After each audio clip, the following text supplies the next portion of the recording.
We are pleased to be joined by Audrey Denney, a Democrat running in California's first congressional district. I want to start by saying thank you so much for joining us. It's a pleasure to have you. Yeah, I'm so happy to be here, Brandon. Of course, yeah, the pleasure is all ours. So I want to start talking about campaign finance. I think it's super important. Big money in politics is obviously a big issue. What are your thoughts on it? And then where is your campaign at? Are you taking super PAC donations, that kind of thing? Yeah. I'm so glad that we're starting here because for me, this is the central um, theme of my campaign. This is actually the third time I've run for this seat, and it's been kind of this overarching theme of getting money out of politics and this anti-corruption agenda, which is really central to what I'm doing and why. And give you a little bit of background, like for me, um, when we look at all of the problems that are facing people who live in my district, and honestly, like people all over the country, they all come back to this issue that our political and our economic systems are designed for to serve the richest among us and corporations on the back of working class people and retired people, right? Like, um, why can we not afford healthcare insurance? Well, because we have a for-profit healthcare system, right? Like, why can our generation, my generation, your generation, like not afford housing? Because investment companies are buying up all of the available housing. Right? Like, so all of these issues, like in my part of the world, we can't afford wildfire insurance, like because of the corporate captured nature of politics. And so I have never taken a dime of corporate PAC money. I won't ever take a dime of corporate PAC money. So far this cycle, I've raised $800,000 with an average contribution size of 51 bucks. Like this is a grassroots campaign. I'm a grassroots candidate because I think that the only way to get meaningful change towards getting money out of politics is to start by electing people who just won't take corporate PAC money. I was endorsed by Track APAC, so I won't take any, obviously APAC money or any Israel lobby money.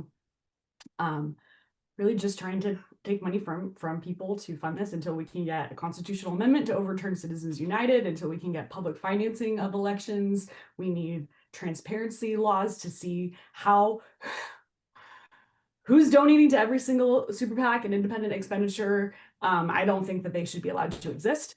Personally, I think, but until we get to that point, we need to at least have more transparency in the meantime. So Yeah, it'd be nice to have, people driving politics rather than corporations. Surprising, shocking idea, I know. But yeah, right. I'm someone who, and I think big money plays into why this is still an issue. I'm someone who thinks that climate change definitely long term is like the paramount issue. I know in California this is a big thing with wildfires and this kind of stuff. We just had the thing I think last year under Trump with the fires and him saying it was the water turned off, and just because Republicans don't really take climate change serious, as your cat joins the interview. Yes, But here she is. This is yeah, Harper. nice to meet you. But yeah, so my question is just how serious of an issue are you taking climate change in your campaign, and what kind of things do you think could help you push back against these effects?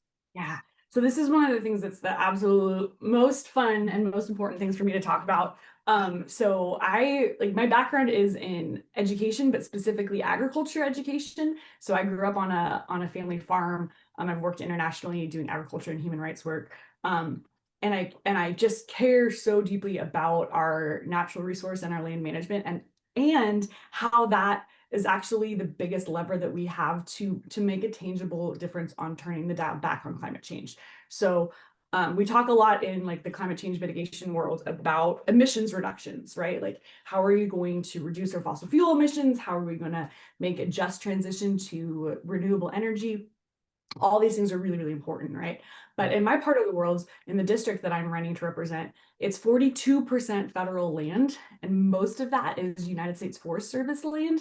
And that land, those forests, are right now being deforested by megafire, right? And so it's really important, and when we think about wildfires in California, is thinking about all of that smoke that is emitted, that's emitting hundreds of millions of tons of CO2 with every megafire. Like the Camp Fire alone, which is the one that came within a couple miles of my house, that took out the town of Paradise. We lost 84 lives, and it released hundreds of millions of tons of CO2. That single fire set California's emissions reduction work back 20 years. Okay. So until we get our forests into a state of health where they're not burning with these megafires that are driven and exacerbated by climate change, like until we get there, we're not going to be able to really make a meaningful difference in my mind. And so we have the like concept of carbon sources versus carbon sinks.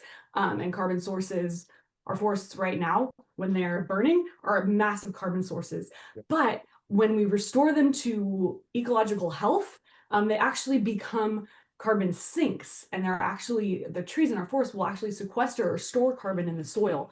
And so for me, I want to sit on the agriculture committee and the natural resources committee. I want to be part of making ag policy that helps farmers transition to regenerative ag practices that will also help us sequester and store carbon in the soil.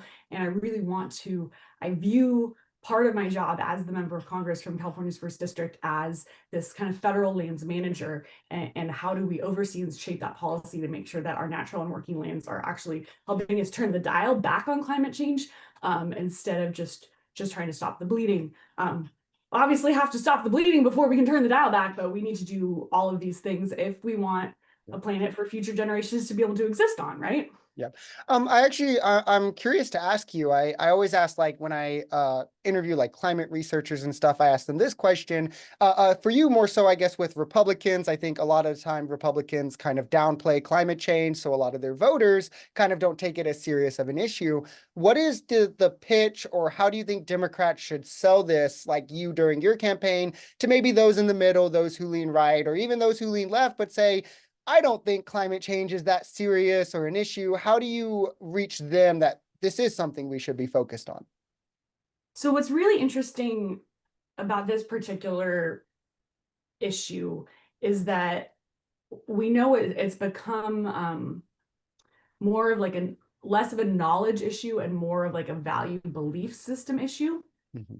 So when we're talking about um, changing people's minds about things, we can't just say, like, we can't just throw facts at people and get them to change their mind or their beliefs about things, right? And so from an educational psychology, let's get really nerdy. I told you I was an educator. We're gonna get nerdy for a second, but from that lens, like, we know the research shows us that the way that we change people's behaviors and belief systems is through experiential learning, where so they have some sort of experience, and then there's a cycle where they're like intentionally reflect on it or are asked questions about it, and then they start to test their own belief systems. And so I bring that up to say, when um, fire so devastates communities, or comes close to communities, or people have seen these impacts or felt these impacts, like uh, people are willing to, after they've experienced that, they're willing to rethink their belief systems about climate change when they ask themselves key questions like, man, 30 years ago, were we seeing fires like this? Or, Yeah. I don't, my grandparents grew up here and I don't remember them ever talking about things like this happening. And so that's how we're starting to see people who have specifically lived through wildfire start to change their belief systems around that, is because they've now had this experience. And now, instead of me being like, this is a climate fueled disaster, we ask questions like, hey, when does this seem different to you than before? And so people are more willing to examine their own kind of thoughts and beliefs around that. So that's kind of one angle. And the other angle that I use a lot when I'm working with farmers and ranchers is, we don't start with climate change, but we'll start with water, or Mhm. we'll start with soil health Yeah. or economics, and be like, hey, what are you seeing? Like, how's this drought affecting you? Or how's your water access changed over the last 20 years? Like, what? And so we start there to get into the conversation, and then we can talk about things like, hey, you know what, cover cropping between your orchard rows is actually going to help you save a bunch of water. It's actually going to keep that water in the soil longer and make the soil healthier. And you're actually potentially even going to be able to reduce some of your chemical inputs, because of, that you're actually fixing the nitrogen with, if you're using a legume or whatever. So so then we're getting them to think about and adopt like that are climate smart or regenerative practices, but not necessarily because that they want to do that to combat climate change, right? And so there's these kind of different angles where we can get at the same things, depending on kind of who we're working with. So does that kind of get a little bit Yeah, of yeah.